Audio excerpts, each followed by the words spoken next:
Bem-vindo ao canal Relatos do Desconhecido. Nesta ocasião, trazemos a você a segunda parte dos arrepiantes relatos de um oficial de busca e resgate. Prepare-se para mergulhar nessas histórias impressionantes. Encontre um lugar confortável, pegue suas pipocas e sua bebida favorita, pois você está prestes a adentrar na segunda parte dos inquietantes relatos de um oficial de busca e resgate.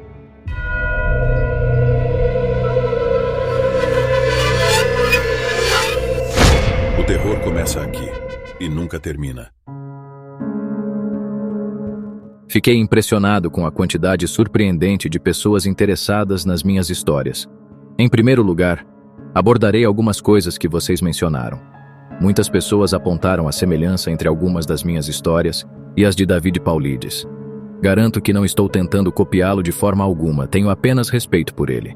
Na verdade, foi ele quem me inspirou a escrever isso, pois posso confirmar muitas coisas sobre as quais ele fala. Temos muitos desses casos estranhos de pessoas desaparecidas, e na maioria das vezes eles não são solucionados. Ou então, encontramos essas pessoas em lugares onde não deveriam estar. Pessoalmente, não tenho feito muitas conexões assim, mas vou compartilhar algumas que vi e uma história que meu amigo me contou relacionada a isso. Houve muitas pessoas interessadas nas escadas e outras que afirmaram ter encontrado com elas, então vou falar brevemente sobre isso aqui, e também incluirei uma história. Elas vêm em uma variedade de formas, tamanhos, estilos e condições. Alguns conjuntos estão bastante deteriorados, são apenas ruínas, mas outros são novos. Vi um conjunto que parecia ter saído de um farol. Eram de metal e tinham formato espiral, quase antiquado. As escadas não se estendem infinitamente, nem mais longe do que posso ver, mas alguns conjuntos são mais altos que outros. Como mencionei antes, imagine as escadas da sua casa, como se alguém as tivesse recortado e colocado no meio do nada. Não tenho nenhuma foto, nunca me ocorreu tentar novamente depois da primeira vez, e não estou com vontade de arriscar meu emprego por causa disso. Vou tentar novamente no futuro, mas não posso prometer nada. No que diz respeito a pessoas desaparecidas, eu diria que cerca de metade das ligações que recebo estão relacionadas a isso. As outras são chamadas de resgate. Pessoas que caem de penhascos e se machucam, são feridas por fogo. Você não acreditaria quantas vezes isso acontece, principalmente com jovens bêbados. São mordidas ou picadas por animais ou insetos. Somos uma equipe unida e temos veteranos que são excelentes em encontrar sinais de pessoas perdidas.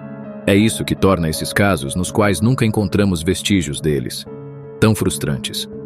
Um em particular foi perturbador para todos nós, pois não encontrar nenhum traço dele levantou mais perguntas do que respostas. Um homem mais velho estava caminhando sozinho em uma trilha bem estabelecida, mas sua esposa ligou para dizer que ele não havia voltado para casa quando deveria. Aparentemente ele tinha histórico de convulsões, e ela estava preocupada que ele não tivesse tomado a medicação e tivesse sofrido uma crise na trilha. Antes que você pergunte, não faço ideia de por que ele achou que não havia problema em sair sozinho, ou por que ela não foi com ele. Não questiono esse tipo de coisa porque, em certo ponto, isso realmente não importa. Alguém está desaparecido e é meu trabalho encontrá-lo. Saímos em uma formação de busca padrão, e não demorou muito para que um de nossos veteranos encontrasse sinais de que o homem havia saído da trilha. Nós nos reunimos e o seguimos, espalhando-nos em leque para garantir que cobríssemos o máximo de terreno possível. De repente, uma chamada pelo rádio nos pede para voltar imediatamente ao local do veterano, o que geralmente significa que a pessoa desaparecida está ferida, e precisamos de uma equipe completa para ajudar a retirá-la com segurança.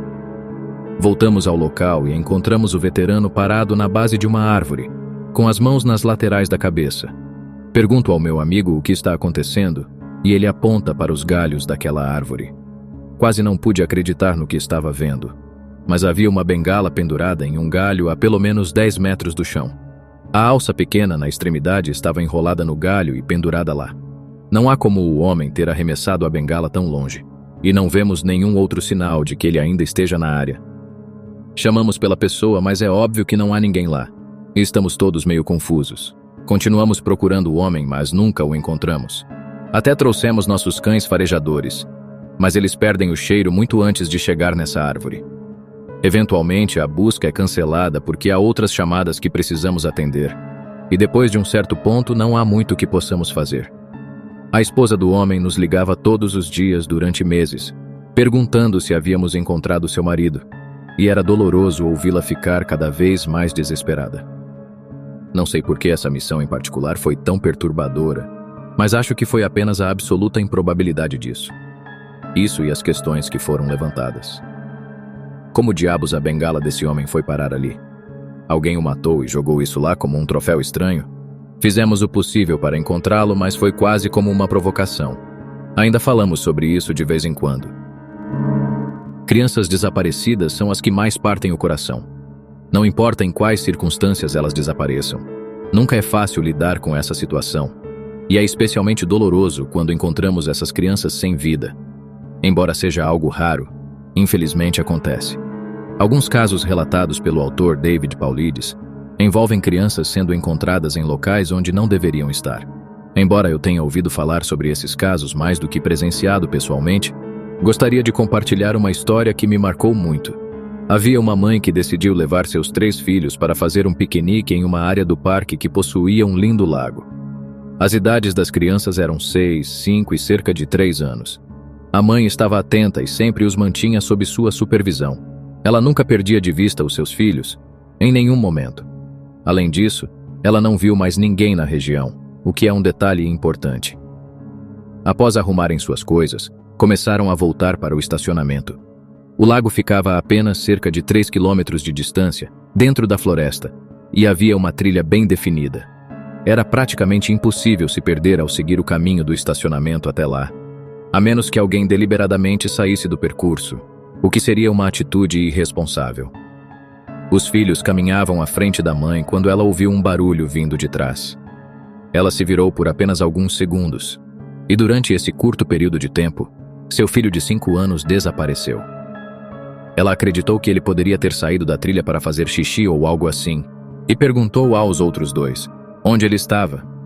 As crianças disseram que um homem grande com um rosto assustador emergiu da floresta ao lado deles, segurou a mão do menino e o levou para dentro das árvores. As 2 crianças restantes não pareciam perturbadas. Na verdade, a mãe mencionou mais tarde que elas pareciam confusas e distantes, como se estivessem sob efeito de alguma substância. Naturalmente, a mãe entrou em desespero e começou a procurar freneticamente pelo filho na área. Ela gritava o nome dele e, em determinado momento, acreditou ter ouvido uma resposta. No entanto, compreensivelmente, ela não poderia sair correndo desesperadamente para a floresta, pois ainda tinha os outros 2 filhos consigo. Diante dessa situação, ela ligou para a polícia, que imediatamente nos contatou e fomos até o local. Respondemos à chamada e iniciamos a busca pelo menino. Durante essa busca, que cobriu milhas, não encontramos um único vestígio do garoto. Os cães de busca não conseguiam sentir nenhum odor. Não encontramos roupas rasgadas nem arbustos quebrados. Absolutamente nada que indicasse a presença de uma criança. Houve suspeitas em relação à mãe por um tempo, mas ficou evidente que ela estava completamente arrasada com tudo o que estava acontecendo. Procuramos o garoto por semanas, contando com a ajuda de voluntários. No entanto, a busca acabou em determinado momento, e tivemos que seguir em frente. Os voluntários continuaram procurando, e um dia recebemos um chamado pelo rádio informando que um corpo tinha sido encontrado e precisava ser recuperado. Quando nos disseram a localização, nenhum de nós conseguia acreditar.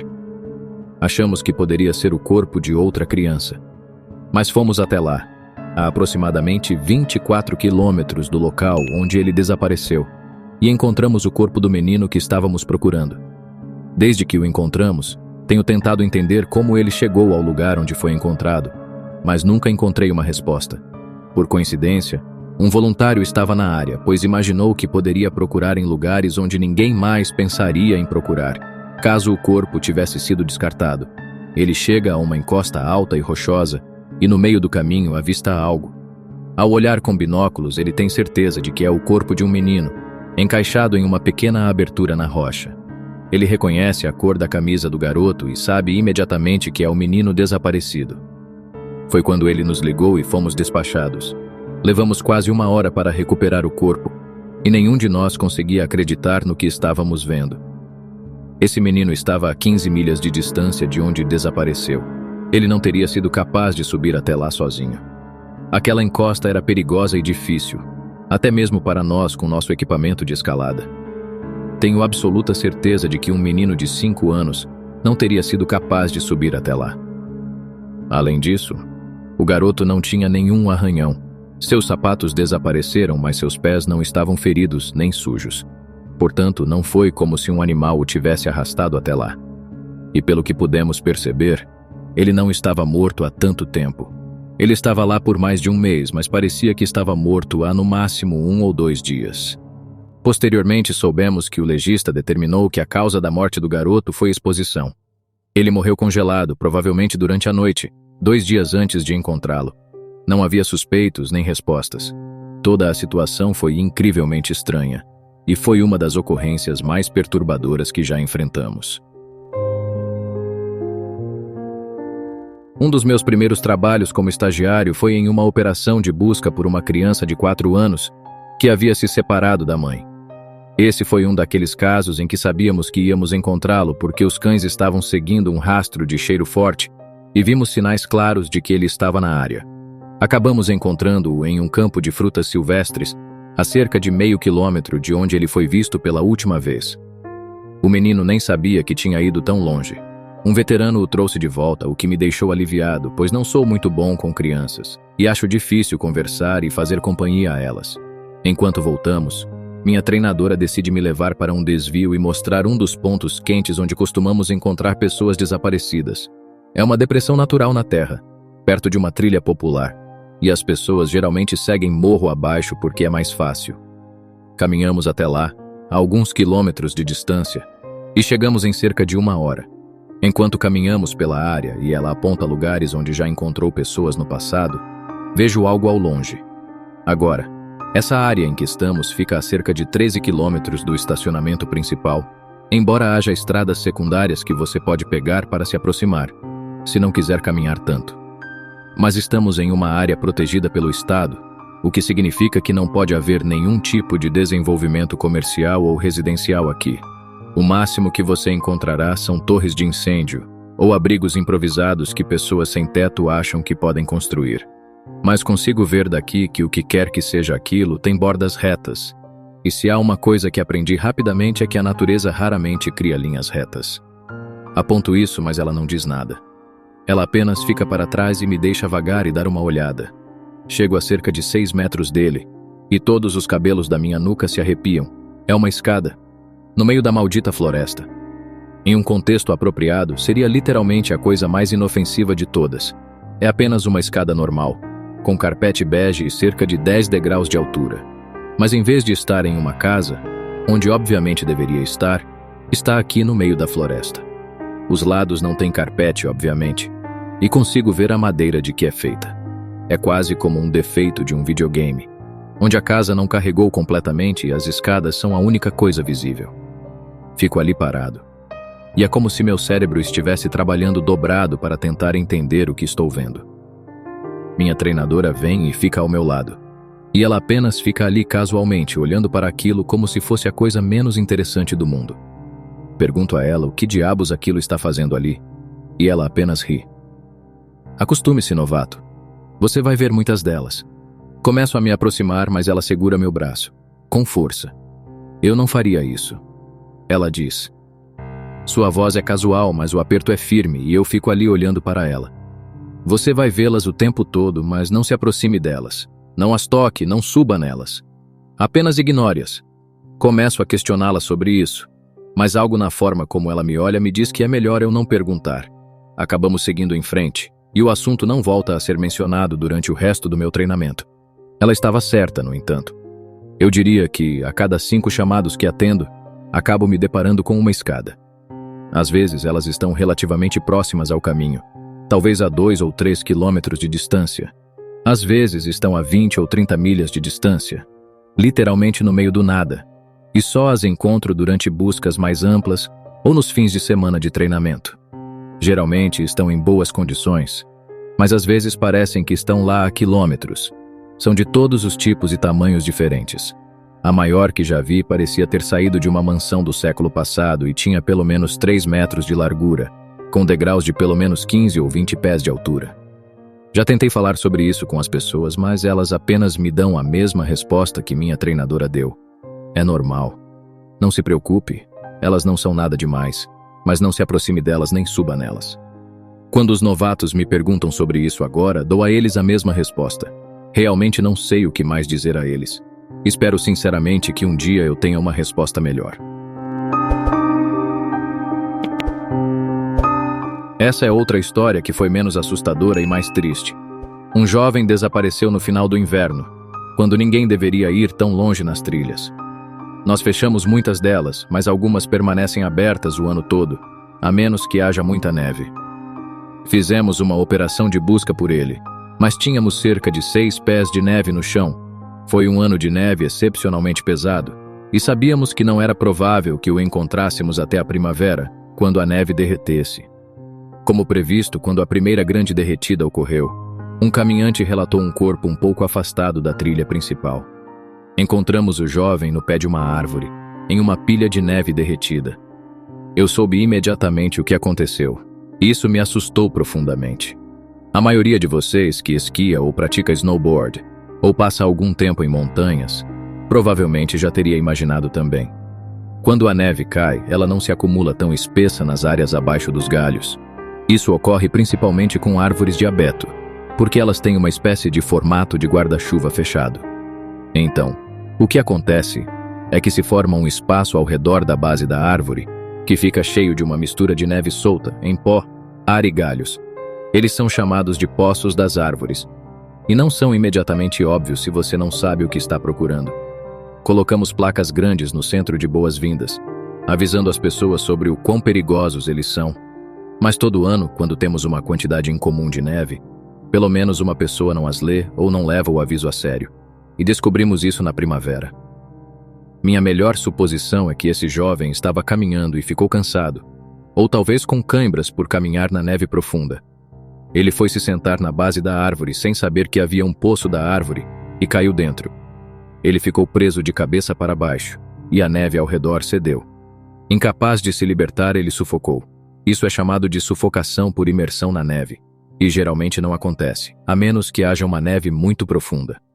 Mas se você ficar preso em uma posição estranha, como esse rapaz ficou, até mesmo 6 pés de neve podem ser letais. O que me assustou mais foi imaginar como ele deve ter lutado. De cabeça para baixo, no frio congelante, ele não morreu rapidamente.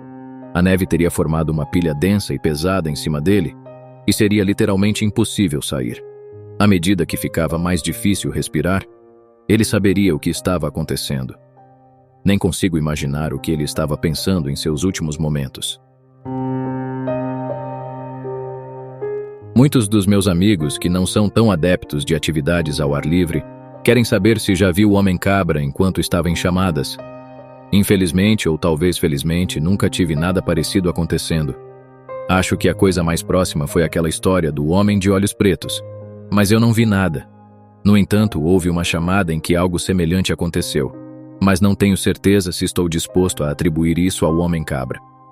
Recebemos um relato de que uma mulher idosa desmaiou em uma das trilhas e precisava de ajuda para voltar à área principal. Caminhamos até onde ela estava e o marido dela estava completamente transtornado.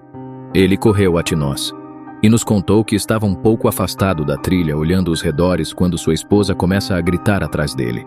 Ele correu de volta até ela e a encontra desmaiada na trilha. A colocamos em uma maca e quando descemos até o centro de boas-vindas, ela acorda e começa a gritar novamente. Eu a acalmo e pergunto o que aconteceu. Não consigo lembrar exatamente o que ela disse, mas essencialmente, o que aconteceu foi o seguinte. Ela estava esperando pelo marido quando começou a ouvir um som muito estranho. Ela disse que parecia um gato, mas de alguma forma estava diferente. E ela não conseguia entender o porquê.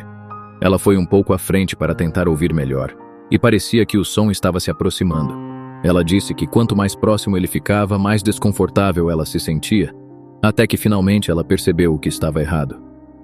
Eu me lembro dessa próxima parte, porque foi tão estranha que acho que não poderia esquecer mesmo se tentasse.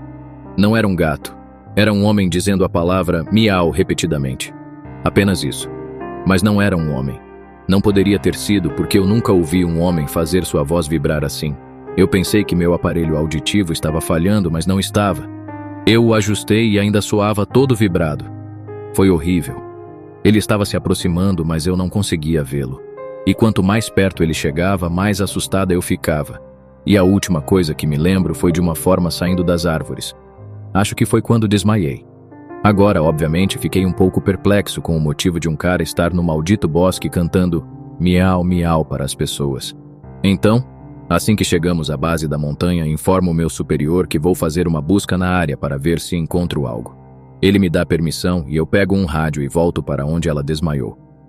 Não vejo ninguém, então continuo por mais ou menos 1 milha. E quando volto, saio da trilha para tentar descobrir de onde ela o viu se aproximando. Já está quase anoitecendo nesse ponto, e não tenho vontade de estar fora à noite sozinho, então eu meio que deixo para lá e anoto mentalmente para verificar novamente amanhã.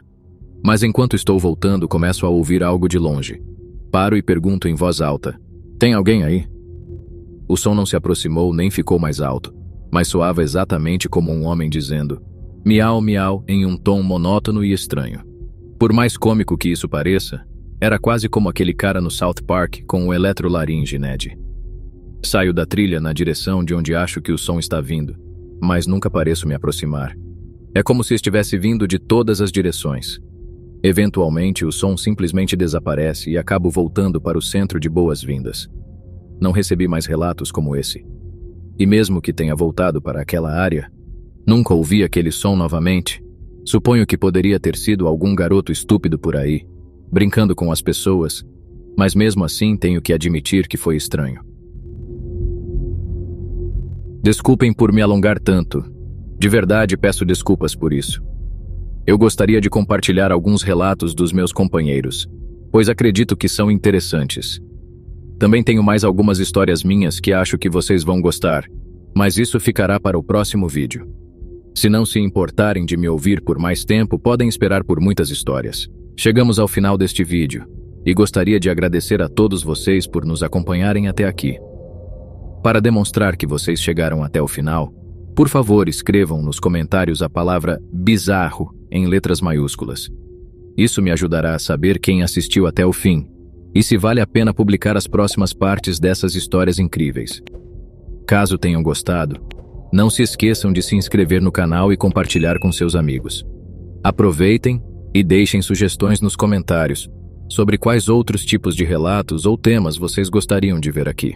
O mundo é cheio de mistérios e segredos, então mantenha seus olhos abertos